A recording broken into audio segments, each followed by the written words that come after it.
nyo si Pedro nang ang Panginoon ay nakita nilang naglalakad sa tubig, sa dagat,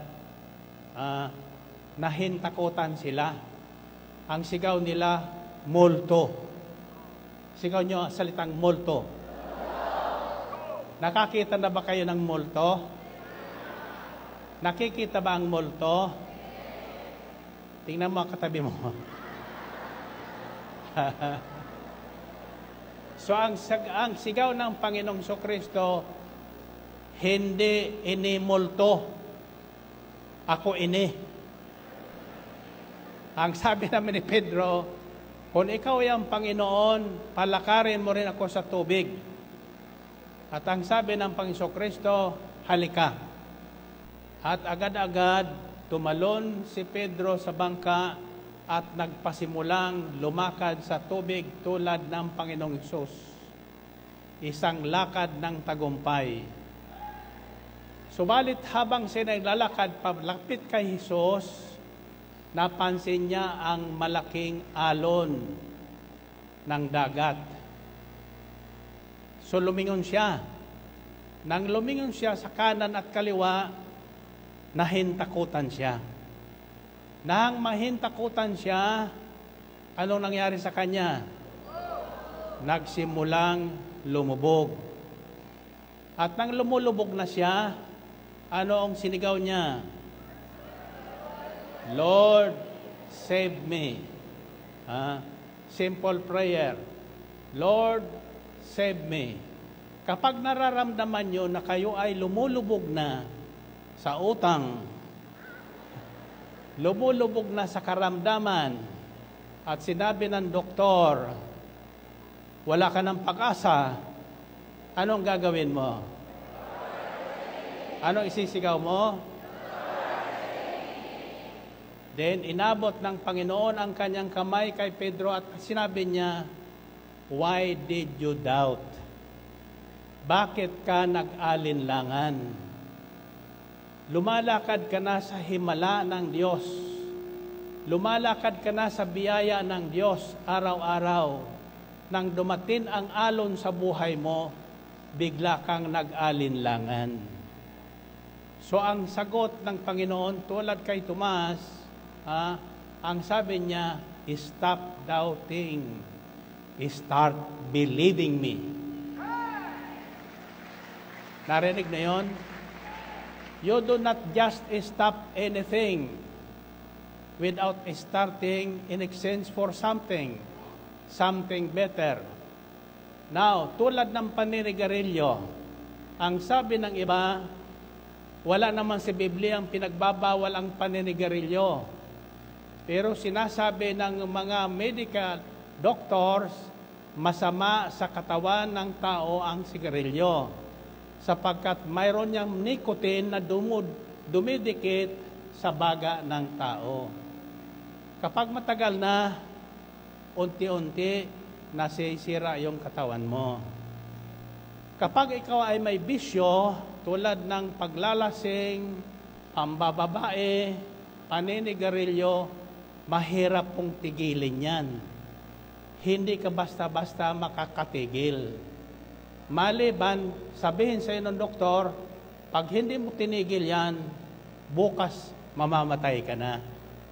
Pero may sinabihan na yan, mamamatay ka na pag hindi ka tumigil. Ang sabi ng sinabihan, di mamatay kung mamatay. Diba? So anong nangyari sa kanya? Namatay. Ang sabi ng misis, pag hindi ka tumigil sa bisyo mo, iwanan kita. Hindi tumigil. Anong ginawa ng misis? Iniwanan. Ano nangyayari sa misis? Nawala ng asawa. Iniwan ng asawa. Now, paano tayo titigil? Paano ka titigil? Ang iba dyan, para makatigil ng sigarilyo, kumuha ng kindi. Kumuha ka ng kindi. Para yung kanyang paglalaway sa sigarilyo ay mapalitan ng kindi. Nasundan nyo ba yan? In other words, you have to start something new in exchange for the old habits that is destroying your body and your spirit. Kailangan mayroon kang pasimulan na bago kapalit ng luma. Amen ba?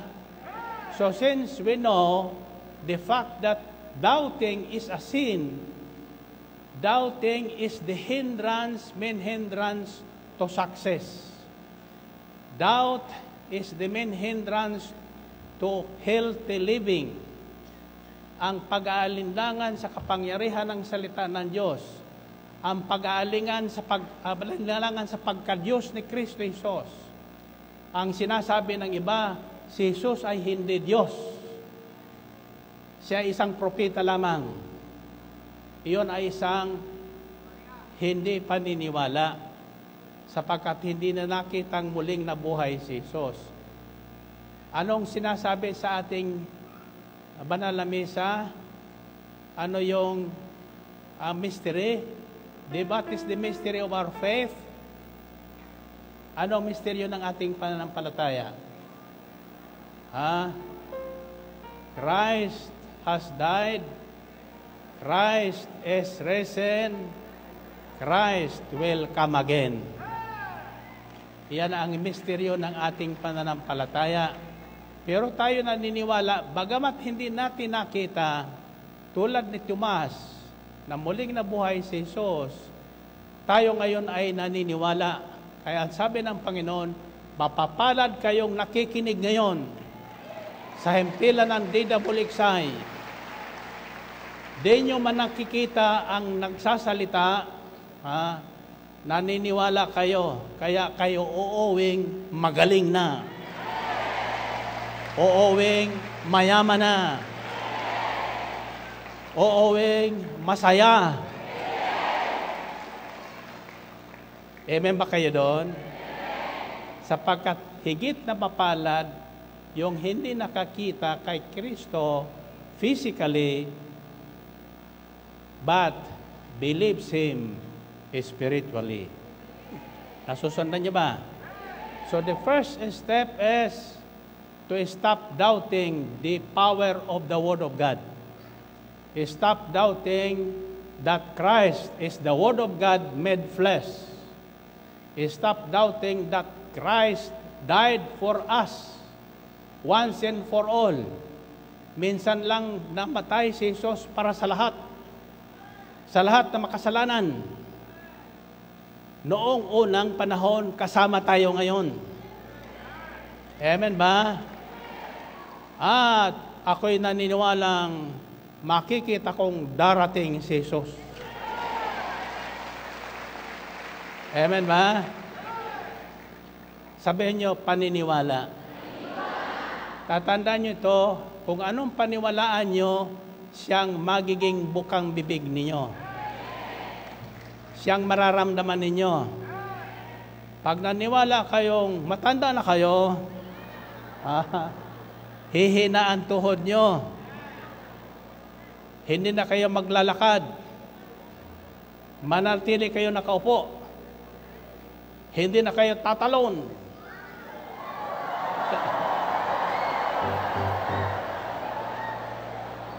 Pero yung nakatalon, uuwing malakas na malakas. Amen.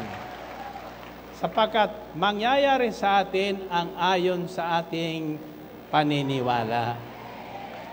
So the first thing that we should stop is doubt. Doubting. Pag-aalinlangan.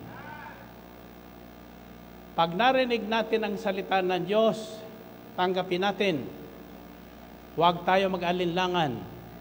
Sapagkat nasusulat, ang Diyos ay hindi tulad ng taong isang sinungaling. Ano man ang sabihin ng Diyos, Kanyang gagawin. Ang lahat ng Kanyang pangako ay Kanyang tutok din. Purihin natin ang Panginoon. Purihin ang Diyos. Now, the second thing to stop is Stop making excuses. Stop making excuses.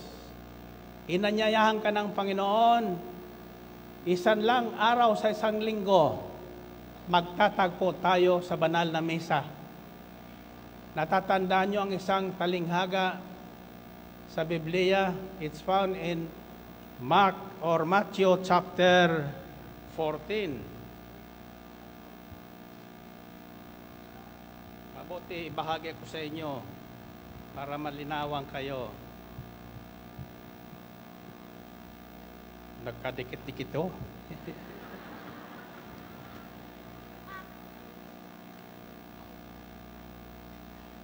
Second is stop making excuses and start coming to the gawain. Huwag niyong sasabihin, ang layo, Brother Mike ng Ambel. Pwede naman ako dito sa radyo lang. Pero inanyayahan ka ng Panginoon. Hali kayong mga may problema sa buhay. Kayong mga nabibigatan. Lumapit kayo sa akin at kayo bibigyan ko ng kapahingahan. Amen? Now, in Luke 14, chapter 14, verses 15 to 24, this is what I have found.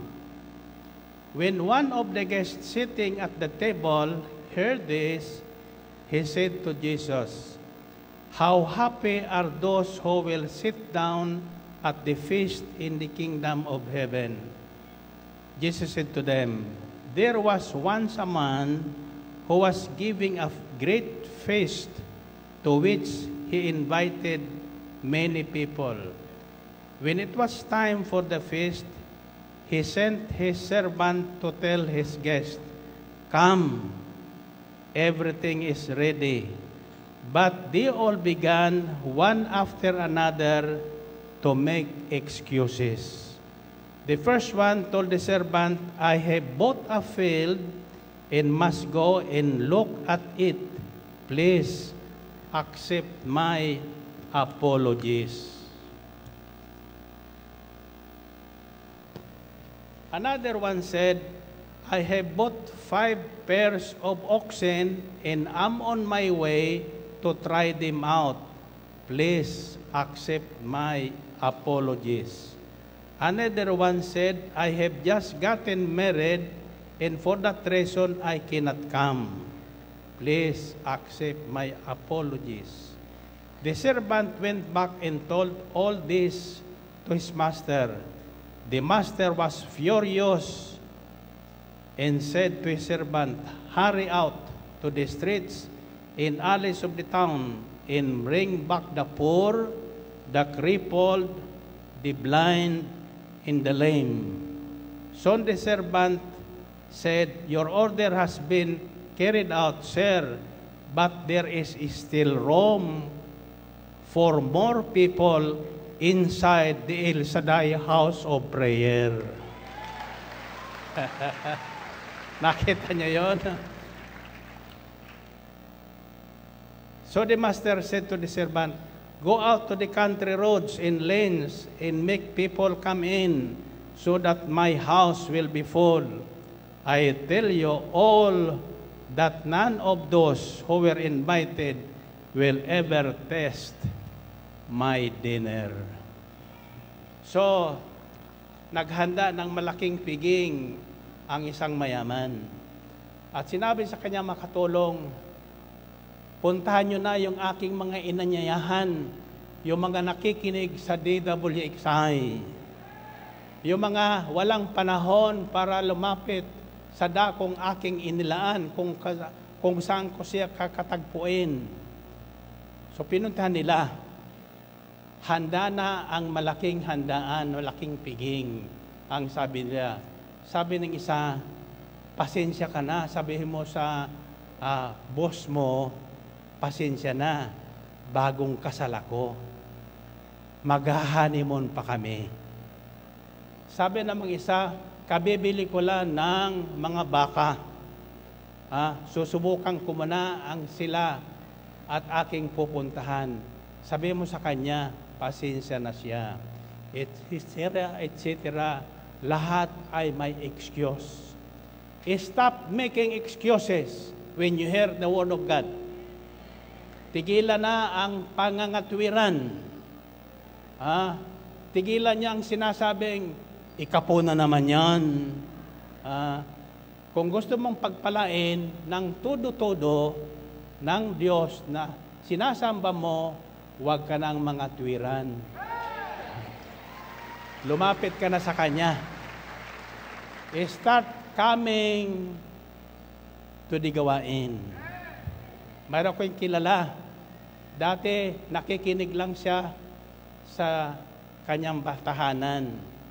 Binahagi ko sa inyo ang kanyang liham. Ang tawag niya pakilala sa kanyang liham, Sister Walk-in. Natatandaan yun? Kapitbahay ko sa Ayala, Alabang Village. Iyan po ay village ng mga mayayaman. Malalaki ang bahay dyan. Subalit hindi kami magkakilala, magkakapit-bahay. To its own kingdom kami. So, napapakinggan niya. Pero wala siyang panahon makarating dito noong Pasalunita tayo. Hanggang sa nandito na tayo. Sapagkat abala siya sa kanyang negosyo. Marami siyang pwesto sa SM. Lahat kumikita. Isang araw, nagkaroon ng problema ang kanyang mga pwesto. Naalala niya ang panawagan ng Panginoon. Kaya pumunta siya rito. Hindi siya nagpakilala. Nang makarating dito, nakita niya ang pagkakaiba ng nakikinig sa tahanan at nang naririto. Ang pakiramdam niya, nakapasok siya sa kaharian ng Diyos. Yung kapayapaan na hinahanap niya sa kanyang tahanan at sa kanyang negosyo, hindi niya masumpungan. Ang sabi niya, tama ka Brother Mike, marami nga kaming kotse, marami kaming kaibigan, marami kaming ari-arian, malaki ang aming tahanan, pero hindi payapa ang aming kalooban. Dito sa gawain ni El Shaddai, may kapayapaan. May kagalakan at may kayamanang hindi nauubos. Ang kayamanan ni El Shaddai na binibigay ay walang pagkaubos. Sabi sa Biblia, and my God will supply all your needs according to His riches in glory by Christ Jesus. At buhat sa kayamanan niyang hindi mauubos, ibibigay sa inyo ng Diyos ang lahat ng kayamanang kinakailangan nyo sa buhay. Amen ba? So stop making excuses. God will make a way. Tatandaan yan, if you decide to start coming, then God will make a way where there seems to be no way. God will make a way.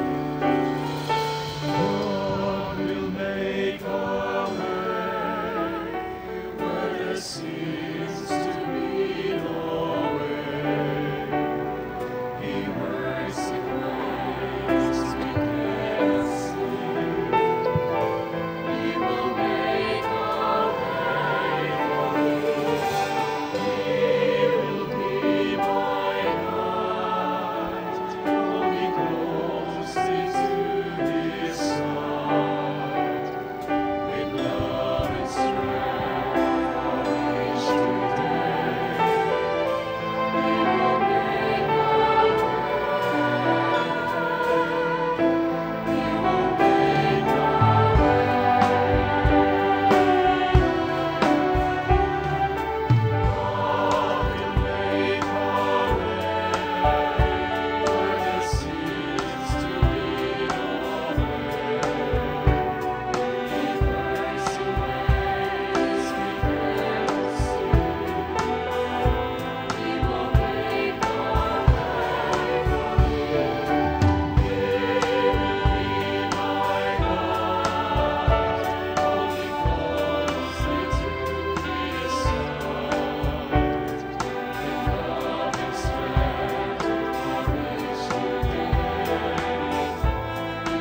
nakikinig, kundi gagawa ng isang hakbang sa kanilang ikabubuti.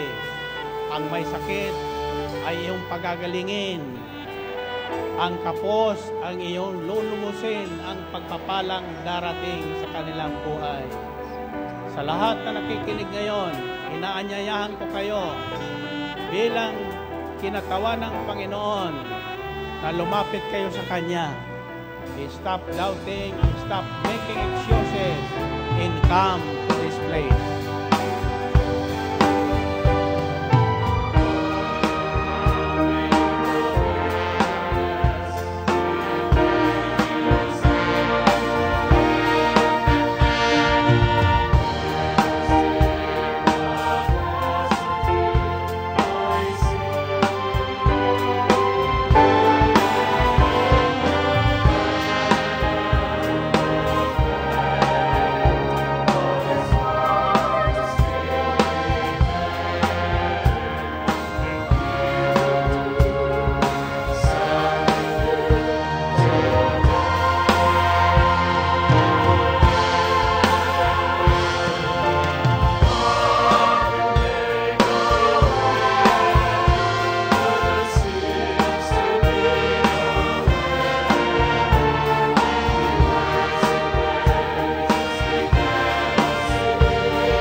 Tandaan nyo ito, hindi po ito gawang biro.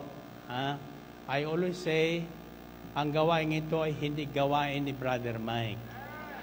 Ito'y gawain ng Panginoon. Hindi ako nanawagan sa kanino man na lumapit sa akin. Ang inuulit ko lang ang panawagan ng Diyos. Lahat na nakinig sa panawagan at lumapit, pinagpala ng Diyos. Amen ba?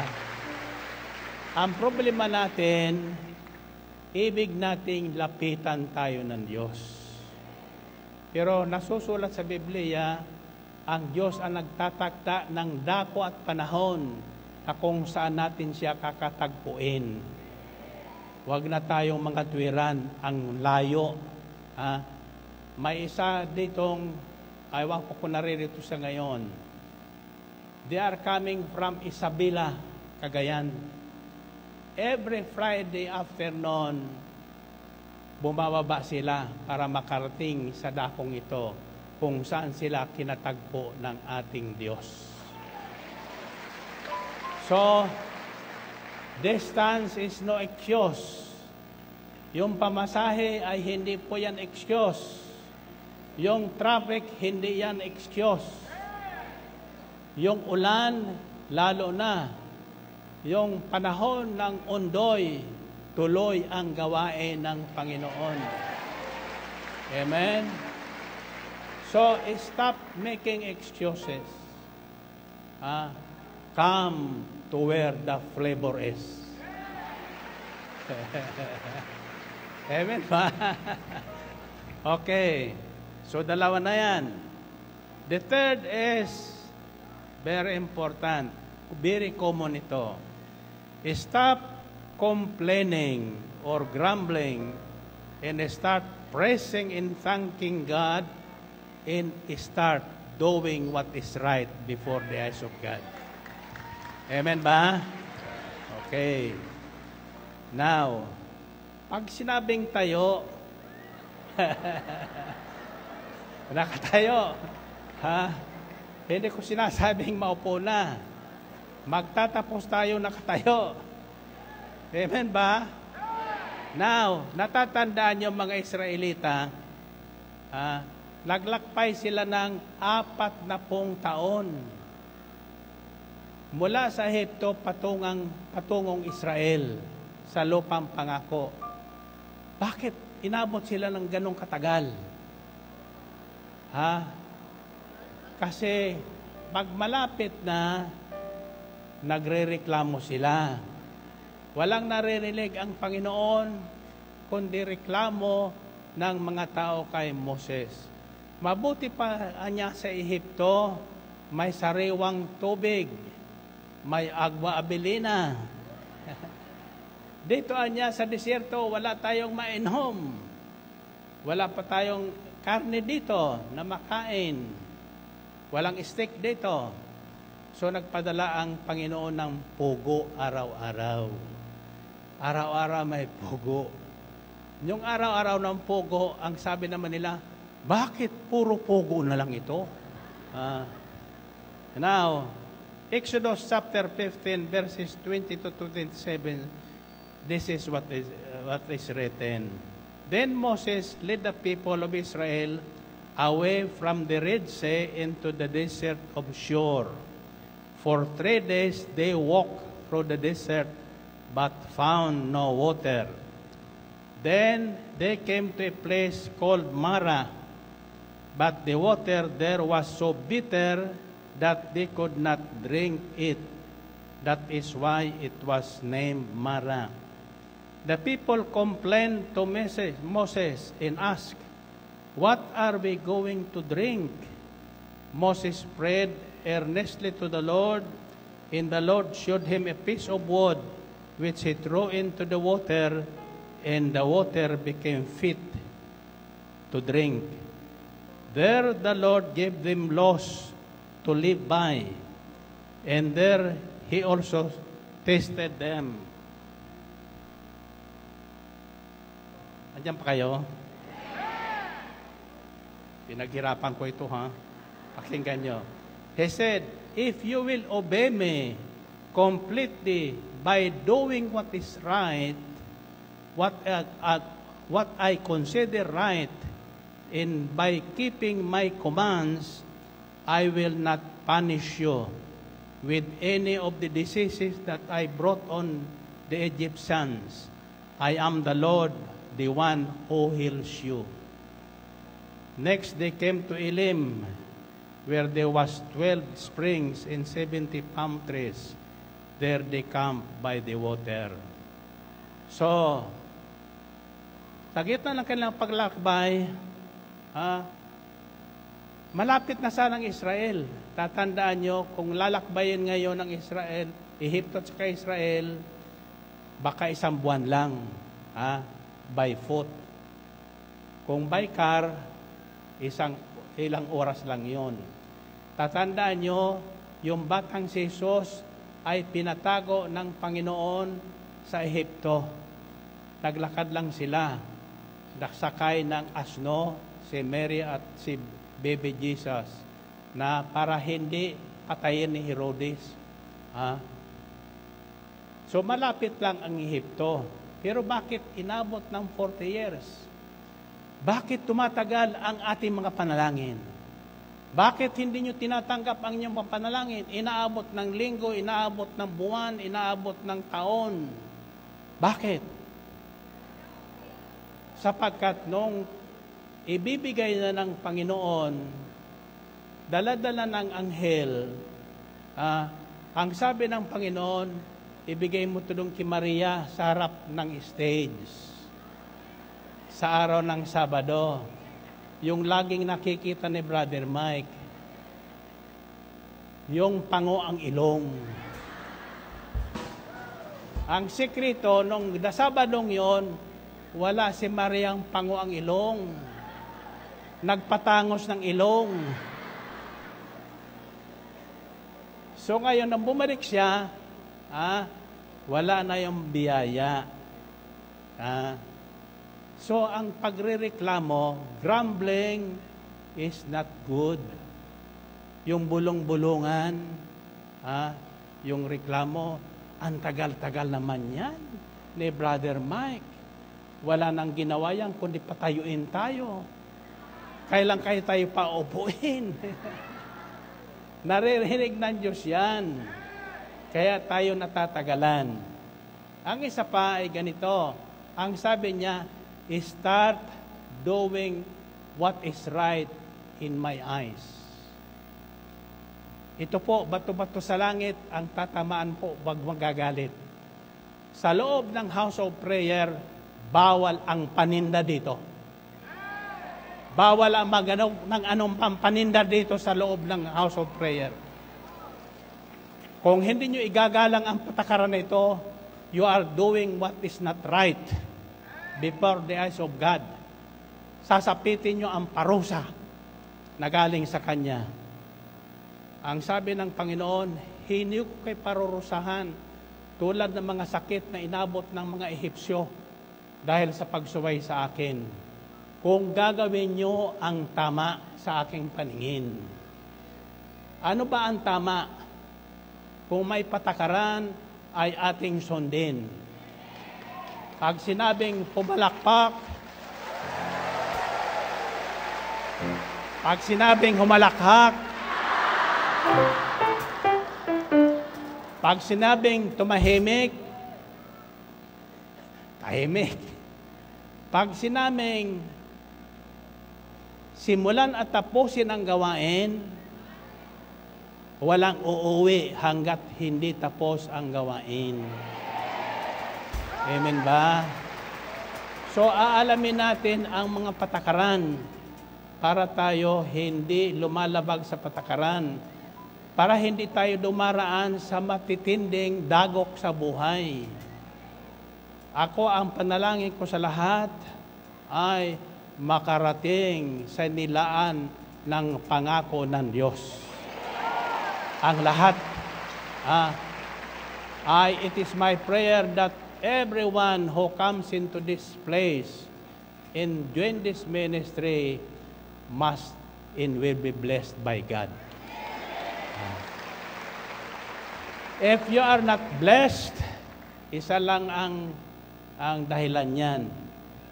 Either mareklamo ka o masuwaying ka o kaya hindi ko magawa ng matuwid sa paningin ng Diyos. O dili kaya marami kang excuses. Excuse me, Lord, mayroon po akong kadit ngayon. Excuse me, Lord, mayroon po akong transaction ngayon. Malaki ang kikitain ko doon. Kung alam mo lang, mas malaki ang kikitain mo sa kamay ng Diyos. Amen ba? Purihin natin ang Panginoon. Purihin ng Diyos. Taas ang kamay nyo. Dahil lagi ko sinasabi, bato-bato sa langit, ang tatamaan ng mensaheng ito ay wag sa akin magagalit. Bakit? Lahat na nagalit sa akin ay pumangit. Bakit? Mayroon bang gumagandang nagagalit? Kahit anong ganda mo, papangit ka. Kaya stop, anong tawag doon sana? Stop galiting. And stop loving. Amen ba? Marami ito. Gusto nyo malaman ang lahat na dapat tigilan natin at pasimulan natin? Sinong gusto? Sa Sabado. Sabado.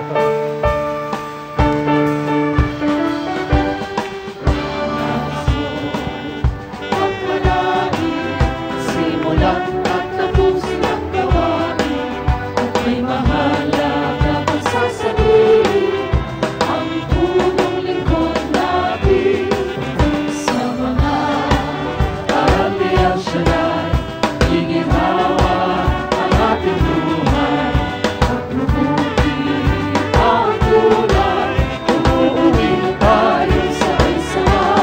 halina, sama-sama.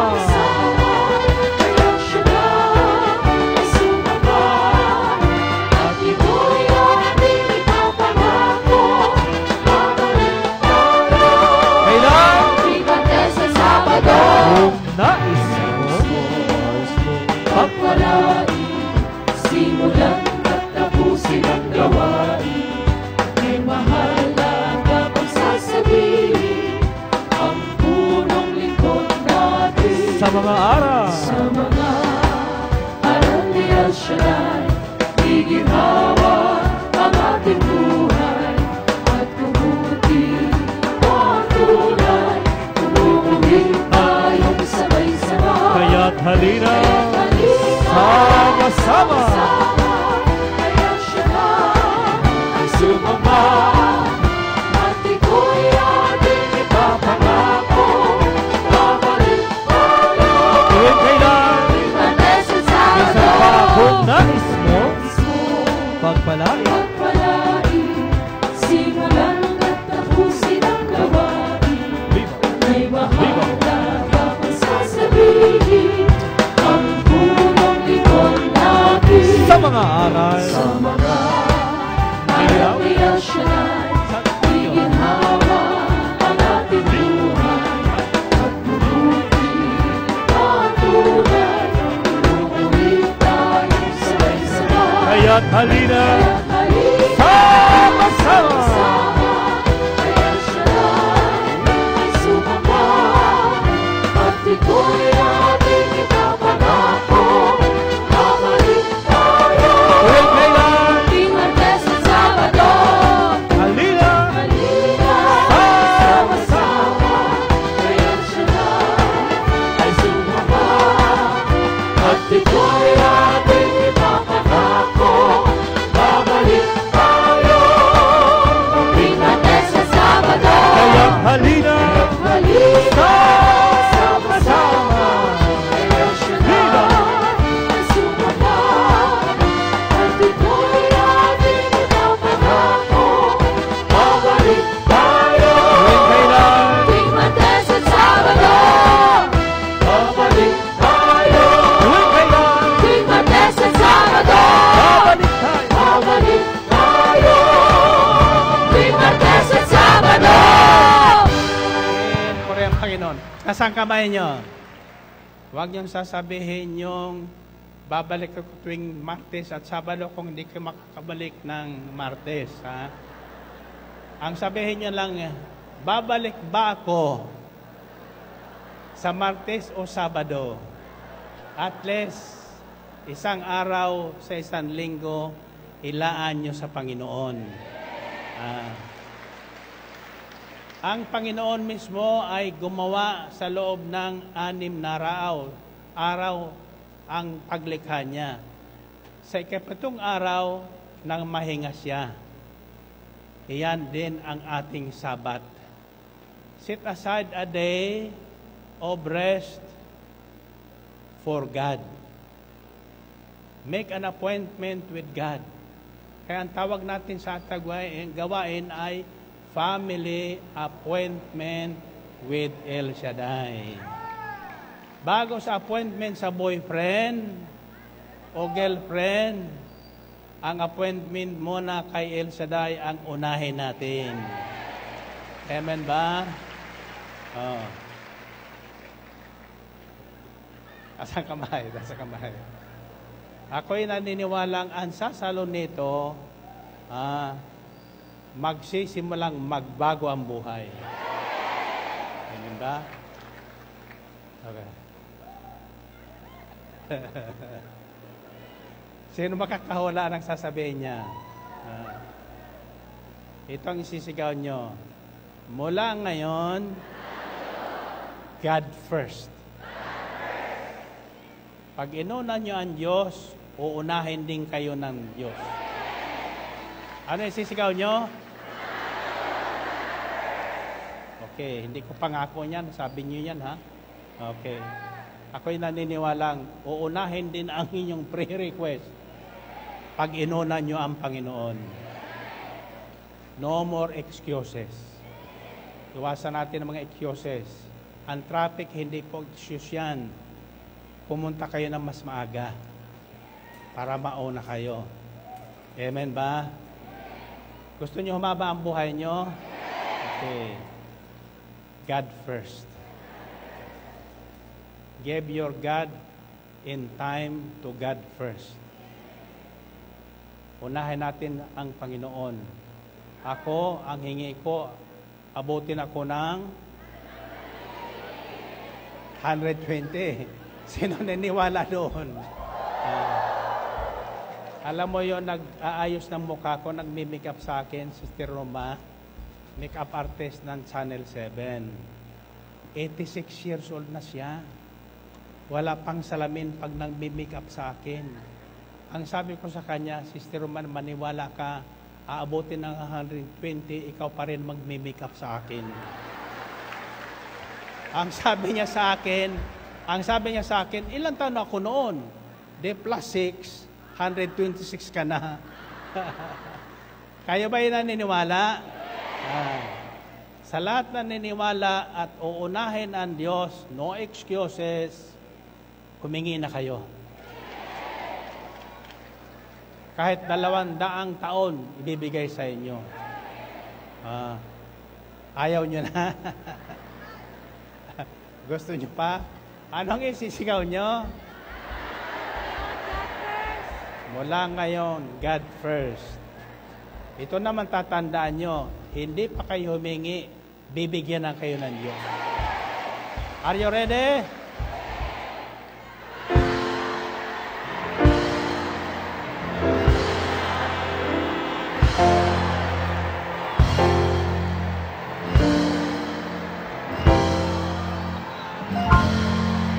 See you on Saturday.